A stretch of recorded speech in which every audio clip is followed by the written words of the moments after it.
สารคูเด้อบริสารของบริสารใจเด้อเขาสิบวมกันแล้วค่าไม่ค่ากลางนี่นะแล้วจะก็สิมาห้อยมันนี่ห้อยละเอาไปจำหน่ายต่อหัตถกรรมจักสานบ้านนาโนเมืองไซเศรษฐานครหลวงเวียงจันทน์แม้นเป็นอาชีพดั้งเดิมของประชาชนในเขตดังกล่าวที่มีความเป็นมาแต่ดนนานสืบทอดจากหุ้นปู่ย่าสู่หุ้นพ่อแม่มาสู่หุ้นลูกหลาน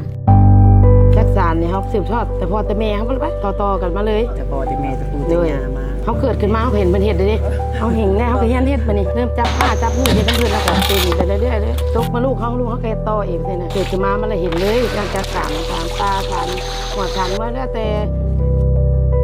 ปัจจุบันประชาชนบ้านนาโนมีทั้งหมด400 กว่าครอบครัวในนั้น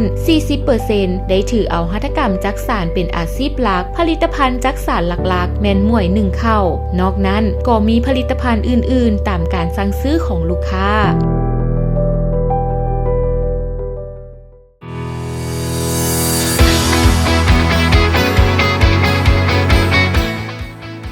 ปี 2021 ครอบครัวที่เฮ็ดหัตถกรรมจักสานจำนวน28ครอบครัวได้รับทุนกู้ยืมจากกองทุนส่งเสริมจุลวิสาห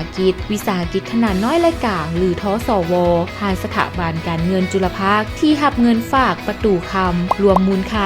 140ล้านกีบครอบครัวรับเงินต่ำสุดจำนวน2ล้านกีบสูงสุดจำนวน9ล้านกีบในอัตราดอกเบี้ย 1% ต่อเดือนหรือ 12% ต่อปีเพื่อเป็นทุนหมุนเวียนซื้อวัตถุดิบผลิตสินค้าเป็นต้นแมนไม้ไผ่เสื้อกหวายและอื่นมีความยุ่งยากหลายแต่กี้ก็ได้แต่ว่ามันนี่สะดวกขึ้นหลายว่ามีผู้ที่ให้เงินในห้อนเท่าเลยพี่จ๊ะอันนี้เขามีเงินมาสำรองใช่ไหมคือว่ามาทุกอยู่ใช่ไหมโอเคคือว่ามวยเขากับบริขาดเลยนะจนว่าอยากอั้งบางทีเฮ็ดมวยหลายผลิตหลายเลยแต่กี้เขาก็ได้เยอะหาที่วันนี้เขาอยากได้ไม้5 ลำเขาก็ได้ใช่ไหมนี่แต่กี้ได้ไม้ลำเดียวปั่นกันเด็กขึ้นเขาบ่มีวันนี้ซื้อเท่าละ5 เท่าเอาไปซื้อเป็นรถทุนขายเท่าละ100ก็ได้แต่กี้ก็30 หน่วย40 หน่วยวันนี้กำหนดเขานี่สมมติว่าเขาอยากได้อย่างหนึ่งเนาะเฮ็ด100 นึงเขาก็มีไม้เฮ็ดไปดิแต่ว่าเขาเบื่อจะรถไม้เขามีเขาก็ตั้งใจเฮ็ดบุญไปเสียเวลาไปอีกซื้อเท่าเดียวแล้วเลย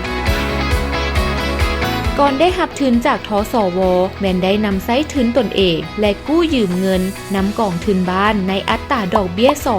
2-2.5% ต่อเดือนแต่ก็ยังพบความยุ่งยากด้านทุนหอนขาดสภาพคล่องต้องผลิตสินค้าขายได้หับเงินก่อนจึงสามารถซื้อวัตถุดิบมาผลิตใหม่ได้และผลผลิตก็ได้น้อยสามารถผลิตได้เพียง30 หน่วยต่อการขาย1 รอบภายหลังที่ได้หับทุนจากทสวเฮ็ดให้มีสภาพคล่องหลายขึ้นมีทุนหมุนเวียนเก็บซื้อวัตถุดิบไว้ผลิตสินค้าได้เพิ่มขึ้นจากเมื่อก่อนซึ่งสามารถผลิตสินค้าได้